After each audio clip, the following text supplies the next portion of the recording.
Assalamualaikum warahmatullahi wabarakatuh.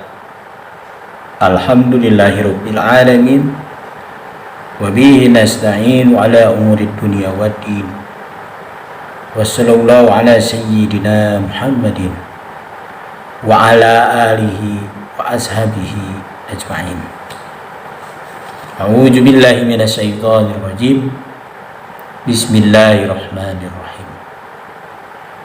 Ya ayyuhalladzina amanu kutiba alaikumussyam kama kutiba alal ladzina min qablikum la'allakum tattaqun. Pada sore hari ini insyaallah saya akan menyampaikan materi tentang menggapai ampunan Allah di bulan suci Ramadan ini. Manusia itu tidak pernah luput dari dosa, baik dosa yang kecil ataupun dosa yang besar. Yang jadi pertanyaan kita, apakah Allah akan mengampuni dosa-dosa kita yang sangat besar?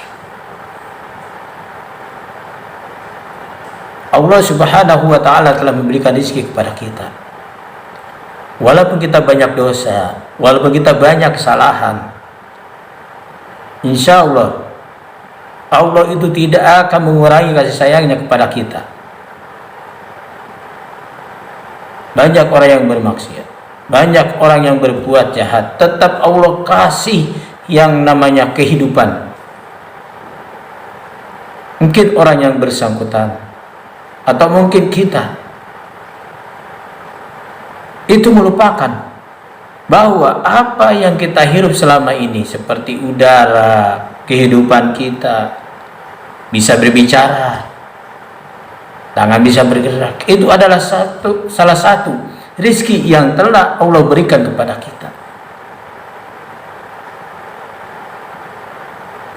Nah sekarang bagaimana caranya supaya kita bisa menggapai ampunan Allah di bulan suci Ramadan ini?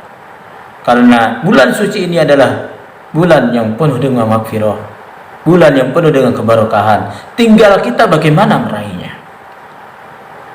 Ada banyak amalan yang dapat mempengaruhi maghfirah Ramadan, sehingga kita dianjurkan untuk memperbanyak amalan Ramadan, amalia Ramadan di bulan yang penuh dengan keberkahan ini. Yang pertama, untuk menggapai ampunan Allah Subhanahu wa ta'ala di bulan Ramadan, yaitu berpuasa sebulan penuh. Hal ini berdasarkan sabda Rasulullah SAW. Barang siapa puasa Ramadan karena iman dan mengharap pahala dan keriduan dari Allah Subhanahu wa ta'ala, niscaya ia diampuni dosanya yang telah lalu. Hadis riwayat muttafaq alaih. Insyaallah kalau kita ikhlas, kalau kita ridho, apa yang kita lakukan ketika berpuasa sebulan penuh pada Allah Subhanahu wa ta'ala, insyaallah keberkahan kita dapatkan. Puasa tidak hanya menahan rezeki, tidak hanya menahan haus atau lapar. Banyak pengertian. Di antaranya adalah puasa itu bagaimana kita menghindari menghina orang lain, mencaci orang lain, bahkan membicarakan orang lain di belakangnya. Berbuat bohong, menjolimi diri sendiri atau menjolimi orang lain, itu salah satu di antaranya bagaimana kita berpuasa, tidak hanya menahan lapar ataupun haus.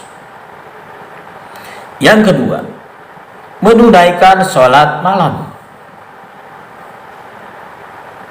mengerjakan sholat sunnah di bulan Ramadan, salah satunya sholat malam yaitu tarawih. Berdasarkan sabda Rasulullah SAW, barang siapa melakukan sholat tarawih atau sholat malam di bulan Ramadan, Karena iman dan mengharapkan ridho dari Allah Subhanahu wa taala, niscaya Allah ampuni dosanya yang telah lalu. Maka janganlah kita ini merasa capek atau apa kayak melaksanakan sholat tarawih. Tidak soal mau 8 rakaat, tidak soal mau 20 rakaat ditambah dengan witir 3 rakaat. Yang penting kita mau melaksanakan sholat sunat tarawih itu. Penting sekali bagaimana kita menggapai ampunan dari Allah Subhanahu wa taala. Manfaatkan, sebab di bulan-bulan lain tidak ada yang namanya sholat tarawih. Yang ketiga, mendapatkan malam Lailatul Qadar. Ya, berusaha mendapatkan malam Lailatul Qadar itu pada 10 hari terakhir bulan Ramadan. Ya, karena di malam ini adalah malam yang penuh dengan keberkahan.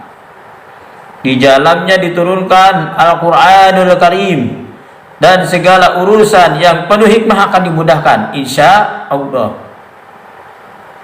Berdasarkan sabda Rasulullah sallallahu alaihi wasallam, barang siapa melakukan salat di malam Lailatul Qadar karena iman dan mengharapkan ridho dari Allah Subhanahu wa taala, niscaya ia diampuni dosanya yang telah lalu. Jadi buat teman-teman semua, manfaatkan momen di bulan Ramadan ini dengan sebaik-baiknya. Ya, apalagi di malam Lailatul Qadar, karena di malam ini Allah telah turunkan Al-Qur'anul Karim. Yang keempat, memberi buka puasa, memberi iftar atau makanan untuk berbuka puasa kepada orang yang berpuasa berdasarkan sabda Rasulullah Shallallahu Alaihi Wasallam. Barang siapa yang di dalamnya di bulan Ramadan ini memberikan iftar kepada orang yang berpuasa, niscaya hal itu menjadi sababiah ampunan dari dosa-dosanya dan pembebasan dirinya dari api neraka. Hadis riwayat Ibnu Huzaimah dan Al-Baihaqi. Insya Allah, kalau kita memberikan dengan ikhlas, dengan ridho, maka iftar yang kita berikan kepada orang yang berbuka puasa akan menjadi sababiah ampunan dosa-dosa kita. Yang kelima, memperbanyak zikir, doa dan ampunan atau istighfar. Zikir, berdoa hingga istighfar itu dianjurkan diperbanyak ketika dalam keadaan berpuasa, ketika berbuka, dan ketika makan sahur, sebagai salah satu rasa ungkapan syukur kita kepada Allah atas rezeki yang telah diberikan Allah kepada kita. Doa orang berpuasa itu adalah mustajab atau insya Allah dikabulkan, baik kita dalam keadaan puasa ataupun ketika kita berbuka puasa.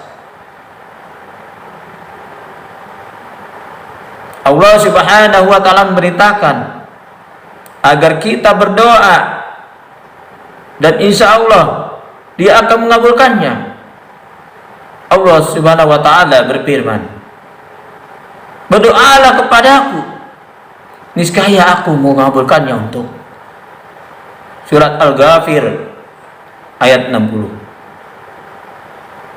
Insya Allah, apa yang telah kita lakukan di bulan Ramadan ini menjadi satu kebaikan yang luar biasa, yang bermanfaat buat kita semua. Yang penting kita berpuasa ini mengharap ridho dari Allah Subhanahu wa taala. Tambahan dari saya ketika bulan suci Ramadan ini, yang pertama, menundukkan pandangan serta menahan dari pandangan-pandangan yang liar, yang tercela atau pandangan-pandangan yang dibenci oleh Allah. Yang kedua, menjaga lisan dari berbicara yang tidak karuan, menggunjing, mengadu domba dan berdusta. Yang ketiga, menjaga pendengaran dari mendengarkan setiap yang haram ataupun yang berdosa, atau mendengarkan hal-hal yang tidak baik atau yang tercela. Yang keempat, menjaga anggota tubuh lainnya dari perbuatan dosa. Dibawa kemana tubuh kita ini? Dijaga untuk berbuat apa tubuh kita ini? Dan yang terakhir, memperbanyak amalan-amalan sunnah seperti membaca Al-Quran, sedekah, dan menghadiri majelis-majelis ilmu. Teman-teman semua, itu saja kultum pada sore hari ini. Mudah-mudahan bermanfaat buat kita semua, dan wabil khusus buat diri saya sendiri. Saya pribadi mohon maaf jika ada salah kata. Mungkin karena saya masih banyak dosa-dosa yang harus dihapuskan, dan jika yang saya katakan itu adalah benar karena datangnya dari Allah Subhanahu wa Ta'ala. Mungkin itu saja dari saya. Terima kasih. Wassalamualaikum warahmatullahi wabarakatuh.